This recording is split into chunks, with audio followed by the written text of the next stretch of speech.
திருச்சிற்றம்பலம்.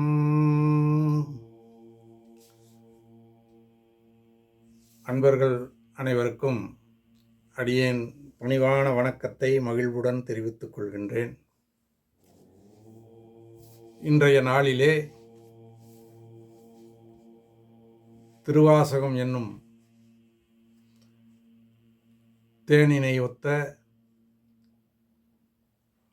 இறைவன் மீது பாடப்பெற்ற இனிமையான பாடல்களை கொண்ட அந்த பக்தி இலக்கியத்தினுடைய ஒரு பகுதியாய் அமையப்பெற்ற திருக்கோத்தும்பி என்கின்ற பதிகத்திலிருந்து சில பாடல்களை சிந்திக்க இருக்கின்றோம். இன்று நாம் சிந்திக்க இருப்பது 12வது பாடலிலிருந்து 16வது பாடல் வரை, 17வது பாடல் வரை இன்று சிந்திக்கலாம். 5 பாடல்களை இன்றைய தினம் சிந்திக்க இருக்கின்றோம். அந்த வகையிலே முதலிலே நாம் 12வது பாடலை சிந்திக்கலாம். இந்த 12ஆம் பாடலில் உட்கருத்து என்ன என்றால், பெருமானுடைய பிழை பொறுக்கக்கூடிய அவனுடைய பெருமையை கூறுவது. நாமெல்லாம் எவ்வளவோ தவறுகளை செய்கின்றோம். ஆனால் அவற்றையெல்லாம் பொருட்படுத்தாமல் பெருமான் மிக கருணையோடு அவற்றையெல்லாம் மன்னித்து நம்மளை எல்லாம் ஏற்று அருள் புரிகின்றார் என்பதை சொல்கின்ற பாடல் இது. இந்த 12வது பாடல். முதலிலே பாடலுக்குள் செல்லலாம். நாயேனை தன் அடிகள் பாடுவித்த நாயகனை, பேயேனது உள்ள பிழை பொறுக்கும் பெருமையனை, சீயேதும் இல்லாது என் செய்பணிகள் கொண்டருளும் தாயான ஈசர்க்கே சென்றுதாய் கோத்தும்பி. பாடலின் பொருளை பார்க்கலாம். நாயேனை தன்னடிகள் பாடுவித்த நாயகனை, கோத்தும்பி தலைமை பொறுப்பிலே இருக்கின்ற அந்த அரச வண்டே, நாய் போன்ற என்னுடைய நாயேனை, நாய் போன்ற கீழான குணத்தை உடைய என்னை, தன் அடிகள் பாடுவித்த நாயகனை, அத்தகைய கீழான தன்மையுடையனா என்னை தன் அடிகள் பாடுவித்த, தன்னுடைய திருவடிகளை பாடுமாறு செய்த தலைவன் நாயகன். நாயேனை தன்னடிகள் பாடுவித்த நாயகனை, அதாவது நாய் போன்ற என்னை தன்னுடைய திருவடிகளை பாடும்படி செய்த இறைவன். எவ்வளவு பெரிய கருணை இருந்தால் இந்த கீழானவனை பாட செய்திருப்பார் தன்னுடைய திருவடிகளை போற்றி. அந்த திருவடிகளை போற்றி பாடுவதனாலே இறைவனுக்கு ஏதும் பயனுண்டா என்றால் இல்லை. அப்படி பெருமானுடைய திருவடிகளை நாம் பாடுவதாலோ வணங்குவதாலோ போற்றுவதாலோ இறைவனுக்கு எந்த நன்மையோ அல்லது இன்பமோ ஆகப் போவதில்லை. ஆனால் பிரதிபலனாக நமக்குத்தான் இறைவனுடைய திருவடி பேர் என்கின்ற அந்த பெரும் இன்பம் கிடைக்கும். இவ்வுலகிலே வாழும் பொழுது வேண்டிய இன்பங்களை எல்லாம் நாம் அனுபவிக்குமாறும் அந்த இறைவன் அருள்வான். எனவே தனக்கென்று எதுவும் இல்லாமல் நமக்காக இதனை செய்கின்றான். அப்படி என்றால் இந்த கீழான குணத்தை உடையவனை கூட பாடும்படி செய்து அதனை ஏற்றுக்கொள்கின்றான் இறைவன் என்கின்றது எவ்வளவு மேலான செயல்.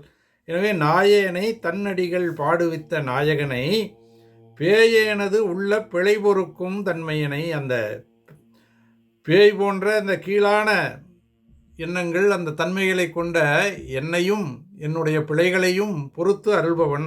அப்படி பொறுத்து அருள்பவன் பெருமை மிக்கவனாகத்தானே இருக்க முடியும். எனவேதான் நாயேனை தன்னடிகள் பாடுவித்த நாயகனை, பேயேனது உள்ள பிழை பொறுக்கும் பெருமையனை என்று குறிப்பிடுகின்றார். அடுத்த அடியிலே சீயேதும் இல்லாது என் செய்பணிகள் கொண்டருளும். இந்த சி என்பதற்கு சிறிதும், அதாவது இகழ்ச்சி சி என்று சொல்கின்றவங்களாம் சி போ என்று சொல்கின்றோம். அதுபோல் சி என்பது அந்த இகழ்ச்சியான ஒரு சொல். அந்த சி ஏதும் இல்லாமல் என்னை ஒரு இகழ்வாக கருதாமல், ஏன் என்னை இகழ்வாக கருதவில்லை? நாய் போன்று இருக்கின்றவனை இகழ்வாகத்தான் நாம் கருதுவோம். ஆனால் நாய் போன்ற என்னையும் சி என்று இகழாமல், சி ஏதும் இல்லாது என் செய்பணிகள் கொண்டருளும், நான் செய்கின்ற இந்த பணிகளை எல்லாம் அவன் ஏற்றுக்கொண்டு அருள் புரிகின்றான். நான் உயர்வான செயல்களை ஒன்றும் செய்யப்போவதில்லை. அப்படி கீழான செயல்களை செய்திருந்தாலும் கூட அந்த பணிகளையும் கூட ஏற்றுக்கொண்டு அருள் புரிகின்றவன் இறைவன். சீயேதும் இல்லாது என் செய்பணிகள் கொண்டு அருளும் தாயான ஈசர்க்கே சென்றுதாய் கோத்தும்பி. தாயினுடைய குணம் என்ன? சேய் என்ன குற்றங்கள் செய்தாலும் அதை பொறுத்தருளி தன் குழந்தையை ஏற்றுக்கொண்டு போற்றுகின்றவள் தாய். அப்படி கீழான செயல்கள் ஏதும் செய்தாலும் அவற்றை இகழ்வாக கருதாமல் ஏற்றுக்கொண்டு அருளுகின்ற அந்த இறைவனை தாயான ஈசர்க்கே என்று போற்றுகின்றார். அது சரியான போற்றுதல் தானே. ஈசன் அத்தகைய குணத்தை கொண்டிருப்பதனாலே தான் தாயான ஈசர்க்கே என்கின்றார். அப்படி தாயான அந்த ஈசனை சென்று பாடு என்று அந்த கோத்தும்பியிலும் இந்த பாடலிலே மாணிக்கவாசக பெருமான் தூது செலவு விடுக்கின்றார். நாயனை தன்னடிகள் பாடுவித்த நாயகனை பேயனது உள்ள பிழை பொறுக்கும் பெருமையனை சீயேதும் இல்லாதியன் செய்பணிகள் கொண்டருளும் தாயான ஈசர்க்கே சென்றுவதாய் கோத்தும்பி என்று சொல்கின்றார். அதிலே இந்த பாடுவித்த என்பதற்கு இறைவனை பாடுதல் என்பது ஒரு வணங்குவதிலேயே ஒரு மிக உயர்வான ஒரு செயல். ஏனென்றால் சுந்தரமூர்த்தி நாயனாரை சிவபெருமான் ஆட்கொண்ட பொழுது சுந்தரர் பெருமானிடம் கேட்கின்றார், இவ்வளவு பிழைகள் தங்களை எதிர்த்து வாதம் செய்தவன், நான் இனிமேல் செய்ய வேண்டியது என்ன என்று கேட்கும் பொழுது பெருமானே சொல்கின்றார், மண்மேல் நம்மை சொற்றமிழ் பாடுக என்றார். எப்படிப்பட்டவர்? தூமறை வாயால், தூய மறைகளை பாடுகின்ற வாயால். பெருமான் தான் அந்த வேதங்களை எல்லாம் நமக்கு தூய்மையான வேதங்களை கொடுத்தவர். அப்படி தூமறை பாடுகின்ற தம் வாயால் மண்மேல் நம்மை சொற்றமிழால் பாடுக என்று சொன்னாராம் சுந்தரமூர்த்தி நாயனாரிடம். எனவே பாடுவது என்பது, இறைவனை பாடுவது என்பது வணங்குவதிலேயே ஒரு பெரிய போற்றுதற்குரிய ஒரு செயல். அதனால்தான் அந்த முதலடியிலே அவர் அந்த குறிப்பை காட்டுகின்றார். நாயனை தன்னடிகள் பாடுவித்த நாயகன் என்று. அந்த பாடுவித்த என்பதற்கு அவ்வளவு ஆழ்ந்த பொருள் உண்டு. அத்தகைய சிறப்பு பெற்ற இந்த பாடலை மீண்டும் ஒரு முறை நாம் சிந்தித்து அடுத்த பாடலுக்குள் செல்லலாம். நாயனை தன்னடிகள் பாடுவித்த நாயகனை பேயனது உள்ள பிழை பொறுக்கும் பெருமையனை. நாயனை தன்னடிகள் பாடுவித்த நாயகனை பேயனது உள்ள பிழை பொறுக்கும் பெருமையனை. சீயேதும் இல்லாதென் செய்பணிகள் கொண்டருளோ. சீயேதும் இல்லாதென் செய்பணிகள் கொண்டருளோ.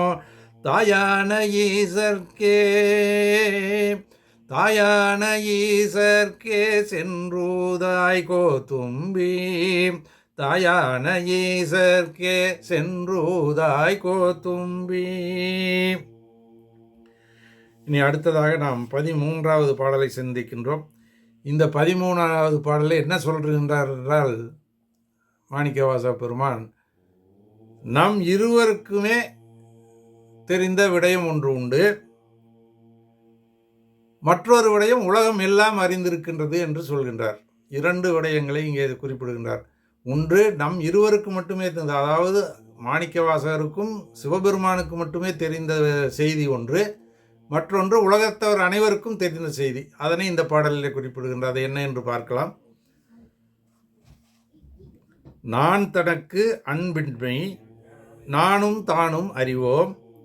தான் என்னை ஆட்கொண்டது எல்லாரும் தாம் அறிவார். ஆண் கருணையும் அங்குற்ற தான் அவனே. ஆன கருணையும் அங்குற்றே தான் அவனே கோன் என்னை கூட குளிர்ந்துவதாய் கோத்தும்பி. நான் தனக்கு அன்பின்மை நானும் தானும் அறிவோம். நான் தனக்கு அன்பின்மை, நான் உன்னிடத்திலே அன்பு செலுத்துபவன் அல்ல, உன்னிடம் அன்பு கொண்டவன் அல்ல. நான் தனக்கு அன்பின்மை, அத்தகைய உன்னிடம் அன்பு செலுத்துபவன் அல்ல என்பதை நானும் அடியேனும் தானும் நீங்களும் அறிவோம் நம் இருவரும் தெரியும். அதாவது தனக்கும் இறைவனுக்கு மட்டுமே தெரிந்த செய்தி என்ன என்றால், நான் உம்மீது அன்பு செலுத்தவில்லை என்பது. எனக்கும் அது தெரியும், உங்களுக்கும் அது தெரியும் என்று இறைவனிடம் சொல்கின்றார். அடுத்த அடிதான், தான் என்னை ஆட்கொண்டது எல்லோரும் தாம் அறிவர். ஆனால் தாங்கள் மிக பெரும் கருணையுடன் என்னையும் ஒரு அடியவனாக ஏற்றுக்கொண்டதை இந்த உலகத்தினர் அனைவருமே தெரிந்து கொண்டிருக்கின்றார்கள், தெரியும். திருப்பெருந்துறையிலே சிவபெருமான் ஒரு குருவாக மாணிக்கவாசகரை ஆட்கொண்டது உலகத்தினருக்கே தெரிந்த செய்தி. அந்த செய்தியைத்தான் இங்கே சொல்கின்றார். தான் என்னை ஆட்கொண்டது எல்லோரும் தாம் அறிவர். ஆன கருணையும் அங்குற்றே தான் அவனே கோணென்னை கூட குளிர்ந்து ஊதாய் கோத்தும்பி என்கின்றார். அதாவது உலகத்தவர்களுக்கு பெருமான் தன்னை ஆட்கொண்டது எல்லாமே தெரியும். ஆன கருணையும் அப்படிப்பட்ட அந்த கருணையைப் போல இப்பொழுதும் ஒரு வேண்டுதலை வைக்கின்றார். அப்பொழுது நீங்கள் செய்த அந்த கருணையைப் போலவே, ஆன கருணை அப்பொழுது செய்த கருணையைப் போலவே, அங்குற்றே தான் அவனே கோன் என்னை கூட, அதே போல எனக்கு தலைவனாக அரசனாக, கோன் அரசன், தலைவனாக அரசனாக இருக்கின்ற பெருமானே, அன்றைக்கு திருப்பெருந்துறையிலே எப்படி தாங்களே என்னை அடிமை கொண்டீர்களோ அதே போல இன்று மீண்டும் எம்மீது கருணை கொண்டு நான் உங்களை கூடுவதற்கு நீங்கள் எனக்கு அருள் புரிய வேண்டும் என்று வேண்டுகின்றார். அதாவது திருப்பெருந்துறையிலே ஆட்கொண்ட பின் பெருமான் மாணிக்கவாசகரை அங்கேயே விட்டுவிட்டு நீ இன்னும் பல பதிகளுக்கெல்லாம் சென்று பாடி தொழுது பின் தில்லைக்கு வா, அங்கு உன்னை நாம் ஆட்கொள்வோம் என்று சொல்லிவிட்டு சென்று விட்டார். அந்த செய்தியைத்தான் இங்கே குறிப்பிடுகின்றார். முன்பு நீங்கள் எனக்கு கருணை செய்தது போலவே தலைவனாகிய நீங்கள் மீண்டும் தானாகவே நீங்கள் வழிய நான் உங்களை கூடுவதற்கு எனக்கு அருள் புரிய வேண்டும் என்று இந்த பாடலிலே கேட்டிருந்தார். அப்படி சொல்லி குளிர்ந்து ஊதாய் கோத்தும்பி, குளிர்ச்சியாக, அதாவது ஒரு செய்தியை குளிர்ந்த முறையிலே, குளிர்ந்த என்றால் இனிமையான முறையிலே சென்று சொல்ல வேண்டும். அதைத்தான் இந்த பாடலே குளிர்ந்து ஊதாய் கோத்தும்பி, ஏ கோத்தும்பியே அரசவண்டே பெருமானிடம் நீ குளிர்ச்சியாக இந்த செய்தியை சென்று சொல் என்று இந்த பாடலிலே கேட்டுக்கொண்டிருக்கின்றார். நான் தனக்கு அன்பின்மை நானும் தானும் அறிவோம், தான் என்னை ஆட்கொண்டது எல்லாரும் தாமறிவார். நான் தனக்கு அன்பென்மை தானும் அறிவோம், தான் என்னை ஆட்கொண்டது எல்லாரும் தாமறிவார்.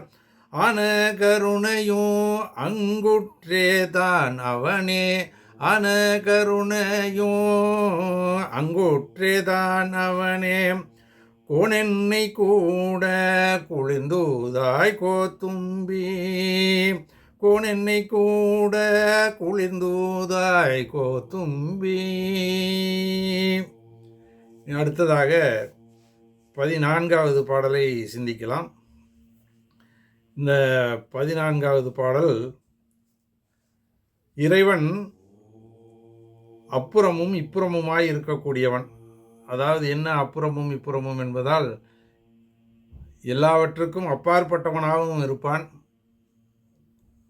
இப்புறமுமா என்றால் நமக்கு தெரியும் வகையிலேயும் அந்த இறைவன் இருப்பான் என்பதை இந்த பாடலிலே சொல்கின்றார். இந்த 14வது பாடல், ஏற்கனவே சிந்தித்தது 13, இப்பொழுது 14வது பாடலை சிந்திக்கின்றோம். அப்புறமும் இப்புறமுமாய் இருக்கக்கூடியவன் இறைவன் என்பது அந்த பாடலை நாம் முதலிலே பார்க்கின்றோம். கருவாய் உலகினுக்கு அப்புறமாய் இப்புறத்தே, கருவாய் உலகினுக்கு அப்புறமாய் இப்புறத்தே, மறுவார் மலர்குழல் மாதினொடும் அருளி, அருவாய் மறைபயில் அந்தனாய் ஆண்டு கொண்ட திருவான தேவர்க்கே சென்றுதாய் கோத்தும்பி. கருவாய் உலகினுக்கு அப்புறமாய் இப்புறத்தே, மறுவார் மலர்குழல் மாதினொடும் அருளி, அருவாய் மறைபயில் அந்தனாய் கோத்தும்பி, ஏ அரசவண்டே, கருவாய் உலகினுக்கு அப்புறமாய். முதலிலே கருவாய் என்கின்றார். கருவாய் என்றால் இந்த உலகம் தோன்றுவதற்கு காரணமாக இருந்த பெருமானே, அதற்கான் கருவாய் என்று குறிப்பிடுகின்றார். உலகு பிறப்பதற்கு இடமாக இருந்தவன் இறைவன். எனவே கருவாய் உலகினுக்கு அப்புறமாய், அதாவது அருவமாய் இருக்கின்ற பெருமான் அப்பாற்பட்டது என்று சொல்கின்றது. அந்த அருவமாய் இருப்பது நம் கண்களுக்கு தெரியாமல், அதாவது இந்த உலகத்தை விட்டு அப்புறம் சென்று விட்ட இடத்திலே அங்கே இருக்கின்ற இறைவன் நமக்கு தெரியாது, அருவமாய் இருப்பான். எனவே அப்புறமாய் உலகினுக்கு அப்புறமாய் இருக்கின்றான். கருவாய் உலகை படைத்தவனாக இருக்கின்றான். இந்த உலகத்தினர் நம் போன்றவர்கள் கண்ணுக்கு தெரியாத அருவமாகவும் அவன் இருக்கின்றான். இப்புறத்தே மறுவார் மலர்குழல் மாதினொடும் அருளி, அருவாய் மறைபயில் அந்தனாய். இங்கே அருவாய் இருக்கின்ற இறைவன், அதாவது இந்த உலகத்தை விட்டு அப்புறமாக செல்லும் பொழுது அருவாய் நம் கண்ணுக்கு தெரியாமல் இருந்த இறைவன் மறைபயில் அந்தணனாய் வேதத்தை நமக்கு சொல்லிக் கொடுக்கின்ற ஒரு அந்தணர் வடிவத்திலே, இதுவும் அந்த திருப்பெருந்துறையிலே ஆட்கொண்ட செய்தியை சொல்வதுதான். மறைபயில் அந்தணனாய் மறுவார் மலர்குழல் மாதினொடும் வந்து அருளி. அதாவது மலர்களை அணிந்த அழகிய அந்த கூந்தலை உடைய உமையம்மையை தன் ஒரு பாகத்தோடு கொண்டு விடையேறி வந்து அருளுகின்றான் இறைவன். அதாவது உலகத்தினருக்கு காட்சியில் அளிப்பதற்காக நம் பொருட்டு இறைவன் உருவத்தையும் கொண்டு வருவான். அதாவது அம்மையும் அப்பனுமாக இடப வாகனத்திலே வந்து அருள் புரிகின்ற அந்த செய்தியை, அது மட்டுமல்ல மறைபயில் அந்தணனாகவும் தனக்கு வந்து அருள் புரிந்தார், அவரையும் செய்யக்கூடியவர். அதாவது இறைவன் அருவமாயும் இருப்பார், உருவமாயும் இருப்பார், கருவாய் இருந்து உலகத்தை படைப்பவரும் அவரே. இப்படி எல்லாமுமாய் இருப்பவர் அந்த இறைவன். அப்படிப்பட்ட இறைவன் தன்னை ஆண்டு கொண்டார், தன்னையும் ஒரு அடிமையாக ஏற்றுக்கொண்டார். அப்படி இருக்கின்ற இறைவன் எப்படிப்பட்டவர்? திருவான தேவர்க்கு. மீண்டும் அதையே சொல்கின்றார். திருவான என்பது அந்த செல்வத்தை கொண்டிருப்பவன், அதாவது சென்றடையாத திருவுடையானை, அவர் யாரும் சென்று அடைய முடியாத, கொடுக்க கொடுக்க குறையாத செல்வத்தை உடைய செல்வனாக, தேவர்க்கு தேவனாக, திருவான தேவனாக இருக்கின்ற அந்த பெருமானிடம் நீ சென்று ஊதுவாயாக என்று அந்த கோத்தும்பியை இங்கே தூது விடுகின்றார். அதாவது கருவாய் உலகினுக்கு அப்புறமாய் இப்புறத்தே மறுவார் மலர்குழல் மாதினோடும் வந்து அருளி மறைபயில் அந்தணனாய் வந்து அருளினார். அருவாய் இருந்தார். அப்படிப்பட்ட இறைவன் ஆண்டு கொண்டார். அந்த ஆண்டு கொண்ட இறைவன் திருவான தேவர், திருவான தேவர்க்கே சென்றுவதாய் என்று சொல்கின்றார். பாடலை மீண்டும் சிந்திக்கலாம்.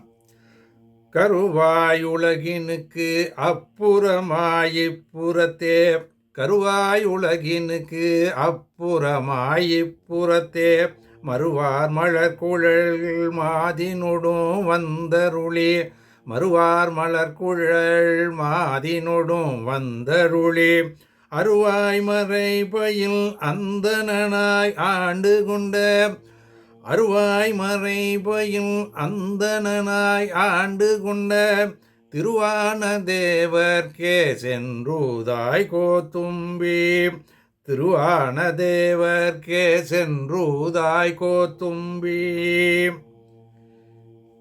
இனி அடுத்ததாக நாம் 15வது பாடலை சிந்திக்கின்றோம். இந்த 15வது பாடலிலே என்ன சொல்ல வருகின்றார் மாணிக்க வாசகர் என்றால், பெருமானுடைய திருவடிகள் தேனை சொரியக்கூடிய திருவடிகள். ஏன் அந்த தேனை சொரியக்கூடிய திருவடிகள் என்று சொல்கின்றார்? தேனுடைய சிறப்பை நாம் அனைவருமே அறிவோம். அதாவது தேன் ஒரு மருந்து பொருள் என்பது எல்லாருக்கும் தெரியும். எவ்வளவு நாள் வைத்திருந்தாலும் கெட்டு போகாது என்பதும் தெரியும். அது மட்டுமல்ல, தேன் எந்த பொருளோடு சேர்ந்தாலும் அந்த பொருளையும் கெடாமல் பாதுகாக்கும். அதுதான் இதனுடைய உயர்வு. எனவே தான் இந்த பெருமானுடைய திருவடிகளை சொல்லும் பொழுது இந்த அருளாளர்கள் எல்லாம் தேவாரம் மற்றும் இந்த திருவாசகம் என்று போன்ற இந்த திருமறைகளிலே பல இடங்களிலே பெருமானுடைய திருவடிகளை தேனுக்கு ஒப்பிட்டு சொல்வார்கள். அந்த வகையிலே தான் தேன் உந்து சேவடியாக இந்த பெருமானுடைய திருவடியை இந்த பாடலிலே குறிப்பிடுகின்றார். பாடலை பார்க்கலாம். நானும் என் சிந்தையும் நாயகனுக்கு எவ்விடத்தோம், தானும் தன் தையலும் தாழ் சடையோன் ஆண்டிலனேல், வானும் திசைகளும் மா கடலும் ஆயபிரான் தேனுந்து சேவடிக்கே சென்றுவதாய் கோத்தும்பி. அதாவது முதல் 2 அடிகளிலே பெருமானுடைய கருணையை சொல்ல வருகின்றார். நானும் என் சிந்தையும் நாயகனுக்கு எவ்விடத்தோம், தானும் தன் தையலும் தாழ் சடையோன் ஆண்டிலனேல். கோத்தும்பி தலைமை பொறுப்பிலே இருக்கின்ற வண்டே, அந்த 2வது அடியை சிந்திப்போம். முதலே தான் தையலும் தாழ் சடையோன் ஆண்டிலனேல், தானும் தன் தையலும், அதாவது தானும் இறைவனும் தன் தையலும் அழகிய அந்த பெருமானுடைய தேவியாகிய பார்வதியும் வந்து தாழ் சடையோன், நீண்டு தொங்குகின்ற சடைகளை உடைய பெருமான், அதை தாழ் சடையோன் என்று குறிப்பிடுகின்றார்.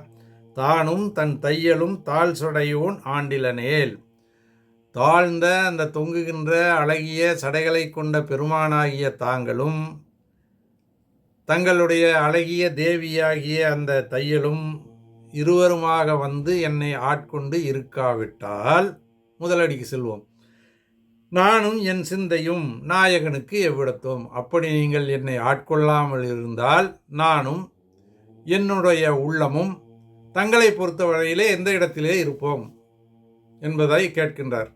அதாவது நான் ஒன்றுமே இல்லை என்பதை சொல்வது இது. பெருமான் ஆட்கொண்டு இல்லாமல் போயிருந்தால் மாணிக்க வாசகர் ஒன்றுமில்லை, அவரது உள்ளமும் எதுவும் இல்லாமல் வீணாக போயிருக்கும் என்பதை சொல்கின்றார். இது எல்லாமே மாணிக்க வாசக பெருமான் தன்னை குறிப்பிட்டதாக நாம் எடுத்துக்கொள்ளக்கூடாது. நம்மையெல்லாம் குறிப்பிடுவதற்கு பதிலாக, கூறுவதற்கு பதிலாக அவ்விடத்திலே தன்னை வைத்து கொண்டு இந்த திருவாசக பதியத்தை எல்லாம் பாடியிருக்கின்றார். பல இடங்களிலும் தன்னுடைய கீழான எண்ணங்கள், கீழான செயல்கள், நாயை விட கீழானவன் என்றெல்லாம் அவர் குறிப்பிடுவது தன்னை அல்ல. அவர் எவ்வளவு உயர்வானவர் என்பதை நாம் அறிவோம். அப்படிப்பட்டவரே தன்னை தாழ்த்தி கொண்டிருக்கின்றார் என்று சொன்னால், நம்மை போன்ற சாதாரணமானவர்களை குறிப்பிடாமல், நேரடியாக சொல்லாமல் தன்னை தாழ்த்தி கொண்டு அவர் பாடியிருக்கின்றார். எனவே நாம் அந்த இடத்திலே நம்மை வைத்து பார்த்து கொள்ள வேண்டும். அதுதான் இந்த பாடல் நமக்கு சொல்ல வருகின்ற கருத்து. திருவாசகம் முழுவதுமே அதைத்தான் சொல்லுகின்றது. நாம் எந்த நிலையிலே, எவ்வளவு கீழான நிலையிலே இருக்கின்றோம் என்று. அதே சமயம் தன்னை ஆட்கொண்ட பெருமான் கருணையையும் குறிப்பிடுவார். அப்படி குறிப்பிடும் பொழுது நம் போன்றவர்களும் பெருமான் மீது அன்பு செலுத்தி வழிபடும் பொழுது அந்த நிலைக்கு உயர முடியும் என்பதையும் கூறுகின்ற இந்த நூல் இது, இந்த திருவாசகம் என்பது. அதனால்தான் இது அவ்வளவு உயர்வான நூல். தேனை விடவும் உயர்ந்தது என்று, தேனினும் இனிய திருவாசகம் என்று சொல்வதற்கு காரணமே அதுதான். எனவே நானும் என் சிந்தையும் நாயகனுக்கு எவ்விடத்தும் தானும் தன் தையலும் தாழ் சடையோன் ஆழ்ந்திலனில். அந்த தாழ்ந்த சடையை உடைய பெருமானும் அந்த அழகிய பார்வதி தேவியாரும் இடவாகனத்திலே என்னை ஆட்கொண்டு இருக்காவிட்டால் நானும் என்னுடைய உள்ளமும் கீழான உள்ளமும் எவ்விடத்தில் இருப்போம்? எங்களுக்கென்று ஒரு இடமே உன் மனதிலே, உன் இடத்திலே கிடையாது என்பதை சொல்கின்றார். இதையே இந்த பதிகத்தினுடைய 2வது பாடலிலே சொன்னார். நானார் என் உள்ளமார் ஞானங்களார் என்று பாடினார். அதை முன்பே சிந்தித்தோம். அதேதான் கருத்தைத்தான் இங்கேயும் சொல்கின்றார். நானும் என் சிந்தையும் நாயகனுக்கு எவ்விடத்தும் தானும் தன் தையலும் தாழ் சடையேன் ஆண்டிலனேல். வானும் திசைகளும் மா கடலும் ஆயபிரான். பெருமான் எப்படிப்பட்டவர்? வானமாக இருக்கக்கூடியவர், எல்லா திசைகளுமாக இருக்கக்கூடியவர், பெரிய கடலாகவும் இருக்கக்கூடியவர். அப்படியெல்லாம் இருக்கக்கூடிய ஆயபிரான் தலைவன். அதாவது உலகத்திலே இருக்கின்ற எல்லாமுமாய் இருக்கின்ற இறைவன் என்பதை சொல்வதற்குத்தான் இதை சொல்கின்றார். வானும் திசைகளும் மாகடலும் ஆயபிரான். இதையே தான் அப்பர் பிரானும் சொல்லுவார். சுந்தரமூர்த்தி நாயனார் பாடலில் வரும். அப்பர் பிரான் சொன்னதில் சுந்தரமூர்த்தி நாயனார் சொல்லுவார், வானானாய் நிலனானாய் கடலானாய் என்றெல்லாம் பாடியிருப்பார். அதையே இவரும் பாடுகின்றார். வானும் திசைகளும் மாகடலும் ஆயபிரான் தேனுந்து சேவடிக்கே சென்றுவதாய் கோத்தும்பி. தேனை சொருகின்ற அந்த சிறந்த திருவடிகளிடம் சென்று நீ இந்த செய்திகளை எல்லாம் சொல்வாயாக கோத்தும்பியே என்று சொல்லுகின்றார் இந்த பாடல். நானும் என் சிந்தையும் நாயகனுக்கு எவ்விடத்தோம் தானும் தன் தையலும் தாழ்சடையோன் ஆண்டிலனேல். நானும் என் சிந்தையும் நாயகனுக்கு எவ்விடத்தோம் தானும் தன் தையலும் தாழ்சடையோன் ஆண்டிலனேல். வானும் திசைகளும் மாகடலும் மாயபிரான் தேனுந்து சேவடிக்கே சென்றுதாய் கோத்தும்பி. தேனுந்து சேவடிக்கே சென்றுதாய் கோத்தும்பி. அடுத்ததாக 16வது பாடலை சிந்திக்கலாம். இந்த 16வது பாடல் இறைவனுடைய கருணை தரத்தை, அந்த கருணையின் உயர்வை சொல்வது. வான் போன்ற உயர்ந்த கருணையை கொண்டவன் இறைவன் என்பதை சொல்கின்ற பாடல் இது. உள்ளப்படாத திருவுருவை உள்ளுதலும் கள்ளப்படாத கழிவந்த வான் கருணை வெள்ளப்பிரான் எம்பிரான் என்னை வேறே ஆட்கொள் அப்பிரானுக்கே சென்றுவதாய் கோத்தும்பி. அதாவது உள்ளுதல் என்றால் இறைவனை எண்ணுதல், மனத்தால் எண்ணுதல், உள்ளுதல். அதாவது உள்ளப்படாத திருவுருவை உள்ளுதலும். இது எதை குறிப்பிடுகின்றார் என்றால், நம் மனதால் கூட நினைத்து பார்க்க முடியாத திருவுருவத்தை கொண்டவர் இறைவன். அதாவது இறைவன் எப்படிப்பட்டவன், எந்த உருவத்தை கொண்டிருப்பான் என்று நமது கற்பனையால் கூட சிந்தித்து பார்க்க முடியாது. அப்படி எல்லாமுமாய் இருப்பவன் இறைவன். அதனால்தான் உள்ளப்படாத திருவுருவை என்கின்றார். நமது மனத்தால் எண்ண முடியாத அந்த திருவுருவத்தை கொண்ட இறைவனை உள்ளுதலும், அப்படிப்பட்ட இறைவனை நினைத்தலும், அப்படி நினைத்தது மட்டுமல்ல, கள்ளப்படாத கழிவந்த வான்கருணை. அப்படி நாம் நினைத்தாலும், அப்படி நினைத்த உடனே அவர் எப்படி இருப்பார்? அவர் கள்ளப்படாத கழிவந்தவ வான்கருணை. அவர் தன்னை மறைத்து கொள்ளும் தன்மை உடையவர் அல்ல, கள்ளம் செய்பவர் அல்ல. எனவே கள்ளப்படாத கழிவந்த மகிழ்ச்சியை கழிப்பு என்பது மகிழ்ச்சியை தருகின்ற வான்கருணை, வானத்தை ஒத்த உயர்வான கருணையை கொண்ட இறைவன்.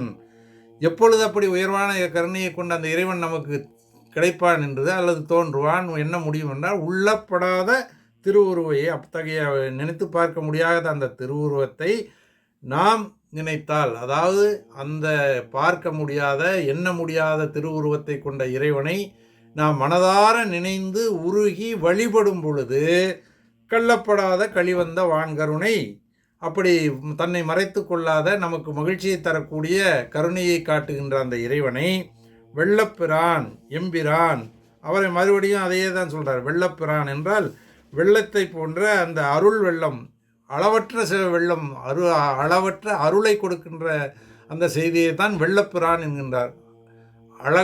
அளவு அற்ற வெள்ளமாகிய அருள் வெள்ளத்தை தருகின்றவர் வெள்ளப்பிரான். எம்பிரான், எம்முடைய தலைவனாகிய இறைவன். என்னை வேறே ஆட்கொள் அப்பிரானுக்கே சென்றுவதாய் கோத்தும்பி. என்னை வேறே ஆட்கொள். இவ்வளவு பாடல்களிலெல்லாம் ஆட்கொண்ட பெருமான் என்று மட்டுமே சொல்லி கொண்டு வந்தார். தன்னை பெருமான் ஆட்கொண்டார், அடிமையாக கொண்டார் என்ற கருத்தை வலியுறுத்தி வந்தார். ஆனால் இந்த பாடலே என்னை வேறே ஆட்கொண்ட என்கின்றார். அப்படி வேறே என்ன ஆட்கொள்ளுதல்? அந்த வேறே ஆட்கொள்ளுதல் என்பதற்கு என்ன பொருள் என்று சொன்னால், இவரை ஒரு தனியான பொருளாக, அதாவது ஒரு ஸ்பெஷல் என்று சொல்கின்றோமோ அப்படி, இவரை ஒரு தனியான உயர்வான ஒரு உயிராக, ஒரு மனிதனாக எண்ணி ஆட்கொண்டிருக்கின்றார் என்று சொல்கின்றார். ஏன் அந்த உயர்வு? அதாவது பெருமானை தான் சிந்திக்காமல் இருந்தும் கூட அவர் தானாகவே வந்தார். மற்றவர்களெல்லாம் நம்மை போன்றவர்கள் வேண்டும் பொழுது இறைவன் அருள் புரிகின்றார். மற்ற அருளாளர்களும் அவரை பார்க்க வேண்டும் அல்லது அவரை காண வேண்டும், அவரை துதிக்க வேண்டும் என்றெல்லாம் எண்ணி உருகி துதித்த பொழுது காட்சி கொடுத்த பெருமான், மாணிக்க வாசகரை பொறுத்தவரையிலே இவர் நினையாமலே, இவர் கேட்காமலே பெருமானே தானே அங்கே குருவாக வந்து திருப்பெருந்துறையிலே, அந்த ஆவுடையார் கோயில் என்று சொல்கின்றோமே திருப்பெருந்துறை, அந்த இடத்திலே பெருமான் தானாகவே வலிய வந்து இவரை ஆட்கொண்டார். அப்படி என்றால் அது ஸ்பெஷல் தானே. அதனால்தான் என்னை வேறே ஆட்கொள் என்கின்றார். என்னை வேறே ஆட்கொள் அப்பிரானுக்கே.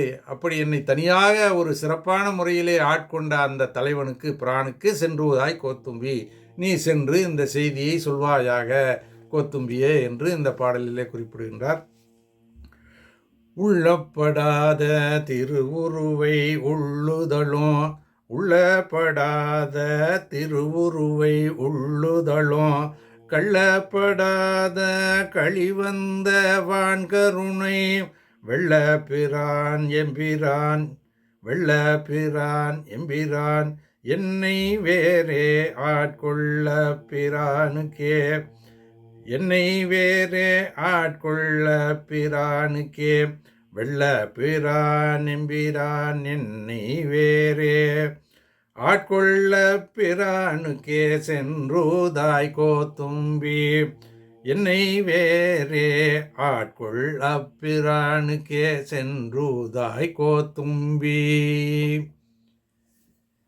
இந்த அளவிலே இன்றைய பதிவை நிறைவு செய்கின்றோம்.